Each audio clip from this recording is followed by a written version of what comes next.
আগামীকালকে বাংলাদেশ প্রিমিয়ার লিগের খেলা, আপনারা জানেন ফাইনাল ম্যাচ।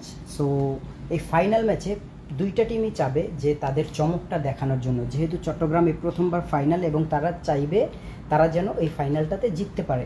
ফরচুন বরিশালও কিন্তু কম নয়, আপনারা জানেন তামিম ইকবালের টিম। তামিম ইকবাল কিন্তু ফরচুন বরিশালে নতুন চমক নিয়ে আসতেছে, আপনারা জানেন। অলরেডি কিন্তু ফরচুন বরিশালে ডেভিড মালান, মোহাম্মদ নাবি, জেমস ফুলার এবং এর সাথে সাথে অনেক প্লেয়ারকে খেলিয়েছিল, আপনারা জানেন যে ফাহিম আশরাফ সহকারে আরও অনেক প্লেয়ার খেলছে, কাইল মায়ার্স খেলতেছে। এরপরও নতুন চমক নিয়ে আসতেছে, সেটা হচ্ছে জিমি নিসাম আসতে পারে ফরচুন বরিশালের হয়ে ফাইনাল খেলতে। আরও একটা প্লেয়ারের কথা ছিল, কিন্তু সে আসবে কিনা সঠিক জানি না, যার কারণে আমি বললাম না। চট্টগ্রাম কিংস সেও কিন্তু কম নয়, তাকেও কিন্তু আপনারা ফেলে দিতে পারেন না, তার সাথেও কিন্তু অনেক ভালো ভালো প্লেয়ার আছে। এর সাথে বাংলাদেশের প্লেয়ারগুলোও আছে ফরচুন বরিশালে।